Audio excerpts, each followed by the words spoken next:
Hello and welcome to Ageless Rock channel. This is a channel for those who see things with a megalithic lens, and it is definitely more interesting and thought-provoking than what you normally read or watch. Today, we are going to check out a subterranean tunnel system we call City in Mucur district of Kırşehir province. In the middle of Turkey, something happened around 3rd and 4th century AD, or 4th and 5th century AD, depending on the article.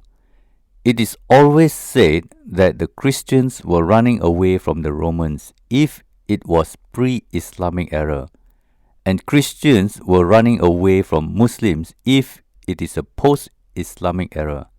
This paints a picture of Christians being the most persecuted people in Turkey.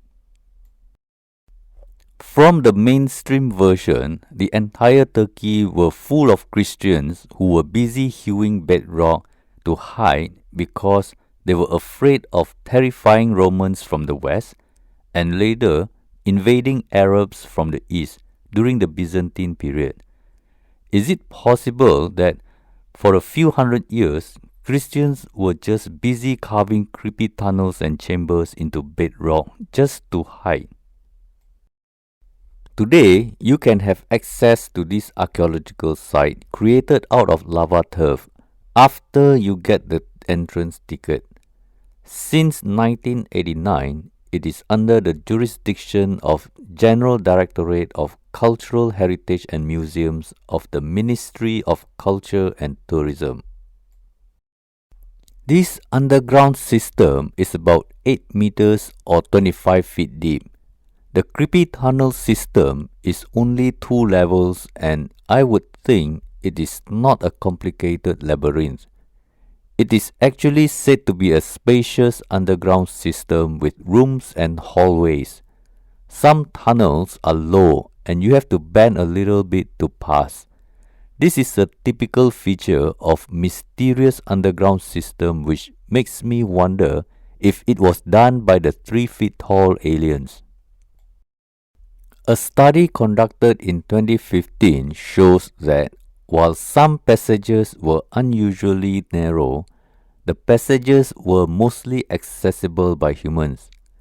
There are rooms big enough for animals, and when a room is concluded to be for animals, then the idea that animal husbandry practice in the tunnel system will be promoted to the general public.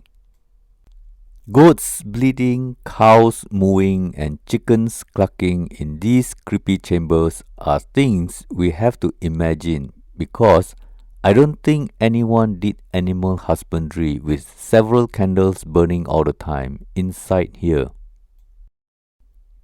There are 42 rooms or chambers where each one has large food and water jars buried in the ground. That makes me wonder how long it has been abandoned. You can only imagine how they were used based on only 16 rooms open to tourists. These tunnels and chambers are not easy to do, and so I would assume every inch would have been nicely done for rooms we need. But instead, they seem to make no sense when it comes to architecture and function. The random niches on the walls are also random in sizes. They are useless to us. We have to think hard how to make use of them. Generally, the rooms have no door and offers no privacy. So I think it was a very open-minded community who lived here. The tunnels proceed with weird stairs and dangerous vertical holes. Who in their right mind would do such design and call it home? If the passage is low and you have to bend and walk slowly, then the narrative is that it was done intentionally to slow down the enemies. But why would the enemies need to worry about speed if you don't have a way out and a room to hide? Enemies will go as fast as they can, even though they were much slower, but eventually they will come face to face with those running around in this labyrinth. It is easy to say that there is enough population to carve out this bedrock because it is about survival. But it is assuming that Christians were chiseling bedrock when they are free for 100 years, hoping that one day they get to use it when the enemies come along. All volunteers get to decide what rooms and tunnels they would like to continue doing, even though they don't get to use it when the time comes. That is a rather odd human behavior assumption. Is it possible that the projects were done over many decades without a leader and without funding? If there was a big city above ground, would it be logical that the city above ground has people talking about this underground city to the point that it is no longer a secret? So it must have been a top secret project. But if that is the case, how did the authorities chisel away in secret with the intention to reveal only when the enemies were at sight? The corridors are said to be low and narrow, about 1.5 meters or 5 feet high, and the width of the corridors are about half meter to 1 meter wide. It seems to me they are pretty low and narrow for Europeans to like this design. Imagine living here for an extended period of time. Most Christians would have back issues when the war is over. This underground system of 42 rooms is equipped with 5 ventilation shafts. Compare that to other more complicated and deeper underground cities. I would consider this amount to be quite a lot. Whether you are carving up from the chamber or carving down from the top, you have to be thin and agile as there is no room for you to swing your hammer. If the shafts have circular striations, then it will definitely add to the mystery. There are several round stones which we are told they were for closing the tunnels and therefore Christians will be saved. But some round stones are so rough on the side, I wonder how many times they have been rolled. If they were rolled each time they were under attack, then the stone door on the right proved that they were attacked many times. But what are the tunnels that these round stones were actually blocking? Where is the chamber Christians can hide long enough that the enemies gave up and never returned? This porous like cheese labyrinth is not even easy to hide. Why bother rolling so many stone doors when all you need is just one stone door on each entrance? It is ridiculous that you just want to close the door and trap yourself from inside and wait for the enemies to give up waiting. The invaders can eat steak and lamb chop while you starve for 3 days. Upon entering, there is a circular stone that seems to be for defense purpose and therefore Christians must have been defending in fear. As you can see, this round stone is leaning on the wall supported by a pillar. To the right is a tunnel. If you run into the tunnel, then this round stone is on the wrong side. If you run into the tunnel, then the enemies will roll this stone to block you from coming out. But you don't have to worry about that. This round stone is smaller than the tunnel. You still can crawl over the round stone when the enemies gave up waiting for you. Clearly, this is not a door for defense.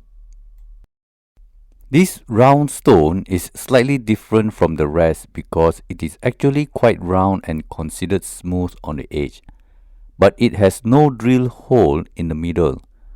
I wonder why Christians in hiding were able to do the impossible work of carving bedrock but never made a stone door easy for rolling and locking.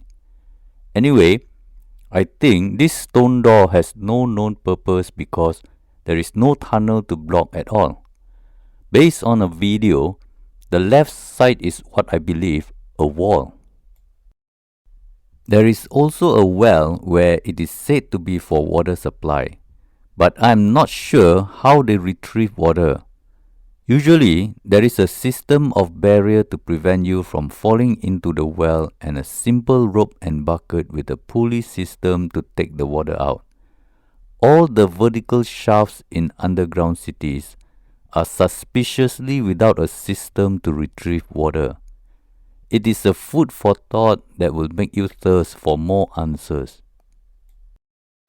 This section is virtually impossible to pass without iron grill. This section seems to confirm whoever did this is not thinking like a normal human. From the floor to the ceiling is a ridiculous height that makes no sense.